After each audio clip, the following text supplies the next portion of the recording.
자, 여러분들과 함께 에베소서 6장 13절부터 17절까지의 말씀을 살펴보도록 하겠습니다. 이 사도 바울은 11절에 이어 13절에서 다시 한번 전신갑주를 취하라 라고 말씀하고 있습니다. 11절에도 전신갑주를 입으라 라고 말씀하고 있고 13절에 전신갑주를 취하라 라고 말씀하고 있죠. 지난 시간에도 말씀드렸지만 그리스도인이 된 이상 우리가 반드시 해야 할 일이 바로 영적 전쟁을 하는 것입니다. 이 영적 전쟁이라고 하는 것은 이 그리스도인들에게 있어서는 선택사항이 아니라 필수사항입니다. 여러분, 전쟁이라는 것이 무엇입니까? 목숨을 걸고 이기느냐 지느냐의 싸움입니다. 여러분, 우리가 스포츠 경기 하나를 해도 총성 없는 전쟁이다 그런 말을 하잖아요.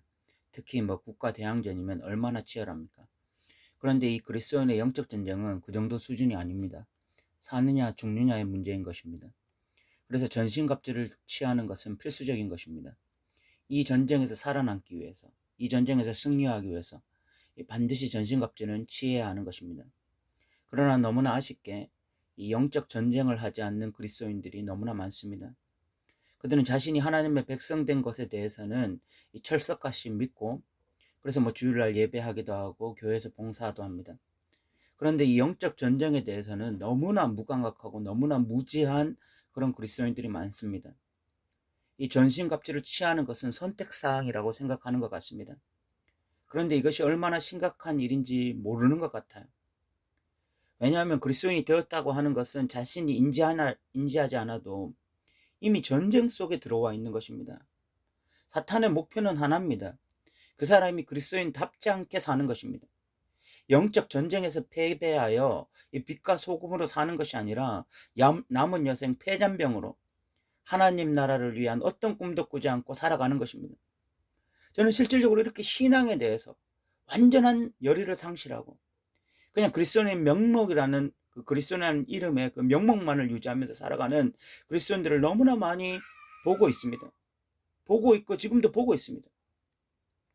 그들은 영적 전쟁은 고사하고 자신의 신앙을 지키는 것조차도 버겁다고 말합니다. 완전한 패잔병으로 살아가고 있는 것입니다. 그러나 사랑하는 성도 여러분, 우리가 이 성경 말씀에 좀 귀를 기울여 보면 정말 우리 그리스도인들이 어떻게 살아야 되느냐, 이 마지막 시대에 영적 전쟁하며 살아야 된다. 그러기 위해선 전신갑주를 취해야 된다라고 성경이 분명히 말씀하고 있다는 사실을 우리가 좀 기억했으면 좋겠습니다. 13절에는 이 전신갑주를 취해야 되는 두 가지 이유에 대해서 말씀하고 있습니다. 13절에 그러므로 하나님의 전신갑주를 취하라. 이는 악한 날에 너희가 능히 대적하고 모든 일을 행한 후에 서기 위함이라 라고 말씀하고 있습니다. 여기서 전신갑주를 취해야 되는 이유가 두 가지죠. 그 악한 날에 능히 대적하기 위함이고, 또 하나가 그 대적하고 난 이후에 서기 위함이다 라고 말씀하고 있습니다. 첫 번째가 악한 날에 능히 대적하기 위함입니다. 여기서 악한 날이라고 하는 것은 어떤 특정한 날을 의미하는 것이 아니라 하루하루의 일상을 의미하는 것입니다. 우리가 살아가고 있는 이 하루하루는 대부분 하나님의 뜻이 아닌 이 사탄의 뜻이 이루어지고 있는 날들입니다. 그런 악한 날들에 다시 하나님의 뜻이 이루어져야 합니다. 뜻이 하늘에서 이루어진 것처럼 땅에서도 이루어져야 하는 것입니다. 그래서 하나님의 뜻을 거스르는 이 날들을 능히 대적하여 그 날들이 하나님의 뜻으로 채워지게 해야 하는 것입니다. 그렇게 하기 위해서 우리가 해야 될 것이 바로 전신갑주를 취하라는 것입니다. 이 영적 전쟁의 핵심은 일상을 어떻게 살아가느냐 하는 것에 달려 있습니다. 우리가 일상을 어떻게 살아가느냐, 우리 하루하루를 어떻게 살아가느냐, 이것이 너무나 중요해요. 그러기 위해서는 전신갑주를 취해야 되는 것입니다. 두 번째가 모든 일을 행한 후에 서기 위함이다 라고 말씀하고 있습니다. 이 개역개정에서는 모든 일을 행한 후에 서기 위함이다. 그래서 마지막 어떤 승리하는 모습을 연상시키는 그런 의미를 부각하는 것처럼 보입니다. 그러나 원어로는 모든 일을 행한 후에 서기 위함이다 라는 뜻은 영적 전쟁을 하기 위해서 준비하고 있으라 라는 의미가 강합니다. 그 당시 로마 군인들은요, 전쟁을 할 때 제일 먼저 한 것이 굳게 서는 것이었습니다. 전쟁을 하기 위한 준비가 굳건히 자기 자리에서 서 있는 것이었습니다. 지금 그 의미를 이야기하고 있는 것입니다. 우리가 전신갑주를 취하기 위해서는 전신갑주를 취해야 하는 이유는 영적 전쟁을 하기 위해서 준비를 하라는 것입니다. 그 준비하고 있는 모습이 전신갑주를 취하는 것이다라고 말씀하고 있는 거죠. 정말 오늘날 이 그리스도인들이 영적 전쟁을 잃어버렸거나 포기한 그리스도인들이 너무 많아요.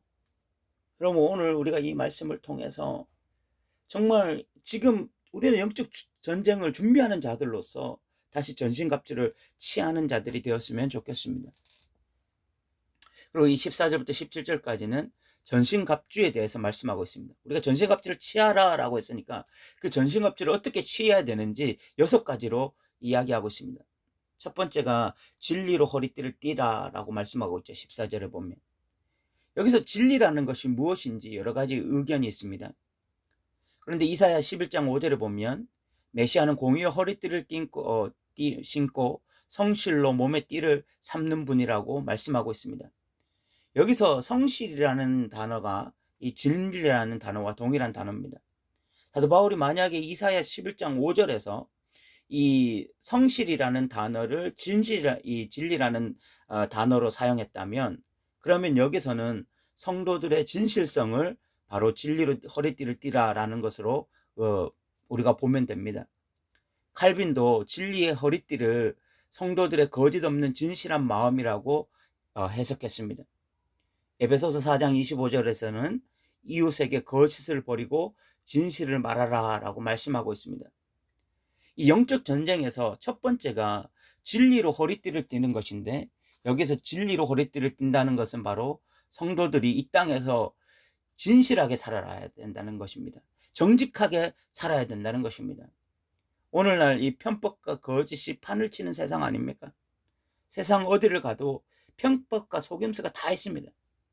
그런데 그리스도인들은 그런 세상 속에서 정직하게 진실하게 살아가야 된다는 것입니다. 이것이 전신갑주를 취하는, 그래서 영적 전쟁을 하는 첫 번째 덕목이라는 것입니다. 여러분, 우리 그리스도인들이 정직하게 진실하게 살아가는 것, 그것은 너무나 이 영적 전쟁에서 너무나 중요하다는 것이죠. 두 번째, 의에 호신경을 붙이라라고 말씀하고 있습니다. 여기서 호신경이라는 것은 이 가슴팍에 붙이는 이 가슴 마개를 의미합니다. 이 화살이나 칼을 막는 보호막인 것입니다. 그렇다면 여기서 의라는 것은 무엇을 말할까요? 에베소서에 보면 이 빛된 자녀의 빛된 모습, 이것이 의일 수 있습니다. 그러나 더 나아가서 이 사도 바울에게 있어서 의라는 개념은 항상 관계적 개념입니다. 즉 하나님과의 바른 관계 속에 있을 때에 그것을 의라고 말하는 것입니다. 하나님의 백성들이 영적 전쟁을 하면서 정말 우리의 가슴팍에 새겨야 될 이 보호막이 뭐냐? 하나님과 이 바른 관계 속에 있는 것이라고 말씀하고 있습니다. 다른 말로 하면 하나님과 친하게 지내는 것을 의미하는 것입니다. 우리가 영적 전쟁하기 위해서 정말 중요한 것이 하나님과 친밀한 교제를 누리는 거예요. 예배를 통해서, 기도를 통해서, 말씀을 통해서, 또 일상생활 속에서 끊임없이 하나님을 의식하고 하나님과 어떤 교제함으로써 하나님과 친밀한 교제 속에서 사는 것, 친밀한 관계 속에 있는 것, 이것이 바로 이 영적 전쟁의 두 번째 덕목이라는 것입니다. 세 번째, 이 평안의 복음이 준비한 것으로 신을 신으라 라고 말씀하고 있습니다. 여기서 복음이라는 것이 목적격이냐 주격이냐에 따라서 해석이 완전히 달라지는데, 목적격이라면 우리가 복음을 전하는 것이 전신갑주를 취하는 것이다 라고 해석할 수가 있고, 이것이 주격이 되면 복음에 사로잡히는 것을 의미하게 됩니다. 그런데 여기서는 주격으로 해석하는 것이 타당해 보입니다. 성도들은 무엇보다 복음에 사로잡힌 자들이어야 됩니다. 그래야 영적 전쟁에서 승리할 수 있다는 것입니다. 성도들의 머릿속에 가득 채워진 것이 복음이래야 돼요. 그래야만 영적 전쟁에서 승리할 수 있는 것입니다. 세상 정보에는 너무나 밝고 세상 진리에는 너무나 똑똑한 자들인데, 그런데 이 복음에는 너무나 무지하고 복음에 사로잡혀 있지 않다면 그러면 그 사람은 영적 전쟁에서 승리할 수 없는 것입니다. 그런데 현실은 어떻습니까? 이 새물결 플러스 대표이신 김요한 목사님은 한국교회 반지성주의가 한국교회의 온갖 문제들을 야기시켰다고 말씀합니다. 이 반지성주의라는 것은 한마디로 성경을 모른다는 것입니다. 교회를 5년 다니고 10년 다녀도 성경을 모르는 그리스도인들이 너무 많아요. 성경을 모르는데 어떻게 복음에 사로잡힐 수 있겠습니까? 복음에 사로잡히지 않는데 어떻게 믿음으로 살아갈 수 있겠어요? 그래서 여러분, 우리가 복음의 이 신발, 이 복음에 굳게 사로잡힌 삶을 살려면 미친 듯이 성경을 알아가야 돼요. 성경을 알아가려고 하는 노력을 멈춰서는 안 됩니다. 이 대충 알려고 하는 것이 아니라 정말 미친 듯이 알아가려고 해야 됩니다. 전력 투구해서 알아가려고 해야 됩니다. 여러분, 우리가 뭐 영어 공부 하나를 하더라도 우리가 정말 영어를 잘하게 되려면 그 영어에 어마어마한 시간을 투자하잖아요. 그런데 성경에 대해서는 너무나 짧은 시간들을 할애하고 할애하지 않는 그리스도인들도 너무나 많고, 그러다 보니까 복음에 사로잡히지 않고, 그러다 보니까 영적 전쟁에서 승리하지 못하는 그리스도인들이 너무 많은 거예요. 복음에 사로잡히기 위해서는 복음을 알아야 되고, 복음을 묵상해야 되고, 복음을 공부해 가야 됩니다. 사도 바울은 지금 그것이 전신갑주를 취하는 세 번째다라고 이야기하고 있습니다. 네 번째가 믿음의 방패를 가지다라고 말씀하고 있습니다. 이 히브리서 11장에는요, 믿음의 사람들이 나옵니다.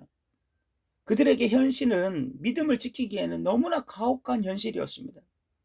그런데 그들에게는 믿음이 있었고, 그 믿음으로 그들의 현실 속에서 그 믿음을 지키면서 하나님의 백성답게 살았습니다. 그래서 이 믿음을 방패라고 말을 한 것입니다. 방패는 철저하게 이 방어용 무기잖아요. 사탄은 여러 가지 방법으로 우리를 공격합니다. 사람을 통해서 환경, 물질적 어려움, 질병, 심리적 불안, 불의의 사고, 이런 오만 가지 방법을 사용해서 우리가 믿음에 있어서 낙심하게 만들고 절망하게 만들고, 그래서 주저앉게 만들기를 원합니다. 그래서 우리가 때때로 이런 사탄의 어떤 불같은 공격을 받게 될 때 마음에 불안이 찾아오기도 하고 두려움이 찾아올 때도 있습니다. 그런데 우리가 이런 사탄의 맹공격을 막아낼 수 있는 것이 뭐냐? 믿음이라는 것입니다. 믿음. 히브리서 11장에 있는 그 믿음의 사람들은 그런 현실적인 어려움, 두려움 속에서도 믿음으로 그 어려움들을 다 막아내면서 끝까지 승리하는 자들이었습니다. 믿음이 우리로 하여금 이 사탄의 맹공격을 막아내고 승리하게 하는 귀한 도구인 것입니다. 다섯 번째가 구원의 투구라고 말합니다. 여기서 구원이라고 하는 것은 두 가지죠. 하나는 이미 구원받았다라는 확신, 또 하나는 미래에 이루어질 구원에 대해서 말씀하고 있습니다. 우리는 이미 구원의 확신을 가지고 나아가는 자들이고, 또 미래에 완성될 구원을 기대하고 소망하며 나아가는 자들입니다. 이런 구원의 확신과 소망이 우리로 하여금 끝까지 영적 전쟁하며 나아갈 수 있는 동력이 되는 것입니다. 여러분, 우리가 이 땅에서 때로는 힘들게 살고 어렵게 살지만, 그러나 나는 구원받은 백성이다라고 하는 이 구원에 대한 확신이 있을 때 우리는 견뎌낼 수 있습니다. 승리할 수 있습니다. 그리고 우리가 어떤 현실적인 어려움이 있고 고통이 있어도 미래에 완전한 구원이 이루어질 것이다, 미래에 완성된 구원을 기대하고 소망하면서 나아갈 때 우리는 또 오늘 하루를 믿음으로 나아갈 수 있습니다. 그래서 우리는 늘 구원의 투구를 써야 됩니다. 오늘 이루어진 구원의 확신으로 믿음으로 승리해야 되고, 앞으로 미래에 이루어질 완성된 구원을 기대하면서 소망하면서 오늘 또 인내로 나아가는 자들이 되어야 되는 것입니다. 마지막 여섯 번째가 성령의 곧 하나님의 말씀입니다. 첫 번째부터 다섯 번째까지는 방어용 무기입니다. 그런데 마지막 여섯 번째는 유일한 공격용 무기입니다. 하나님의 말씀은 사탄에게 치명타를 입힙니다. 예수님을 시험하기 위해서 사탄이 찾아왔었습니다. 그때 예수님은 신명기와 시편 말씀을 통해서 사탄을 물리치셨습니다. 이렇게 진리로 무장되어지고 진리를 선포하게 되어질 때에 결국은 우리는 사탄에게 치명타를 입히고 영적 전쟁에서 승리하는 그리스도인이 되는 것입니다. 성경은 우리로 하여금 반드시 영적 전쟁해야 된다고 말합니다. 그래서 전신갑주를 취해야 된다고 말씀하고 있습니다. 전신갑주를 취하고 그래서 영적 전쟁에서 승리하는 자들, 이런 자들이 바로 그리스도인들이라고 말씀하고 있습니다. 오늘날 현대 그리스도인들 중에서 폐잔병이 너무 많아요. 사탄의 어떤 공격을 받아서 쓰러져 있는 자들, 어떤 영적 생명을 잃어버린 자들이 너무나 많습니다. 그들은 오만 가지 이야기를 하면서 내가 지금 영적으로 패배할 수밖에 없는 이유, 낙심할 수밖에 없는 이유, 절망할 수밖에 없는 이유들을 열거하고 있습니다. 그러나 성경은 말합니다. 전신갑주를 취하라. 전신갑주 취하면 그렇게 핑계대지 않고 오히려 승리하는 그리스도인, 믿음으로 살아가는 그리스도인이 될 수 있다라고 성경이 선언하고 있는 것입니다. 여러분, 우리가 말씀을 깊이 묵상함으로 우리는 말씀에 반응하는 자들 아닙니까? 말씀에 반응해서 믿음으로 살아가는 자들입니다. 성경 말씀에 반응해서 전신갑주를 취하고 그래서 믿음으로 승리하는 저와 여러분 되시기 바랍니다. 오늘도 들어주셔서 감사합니다.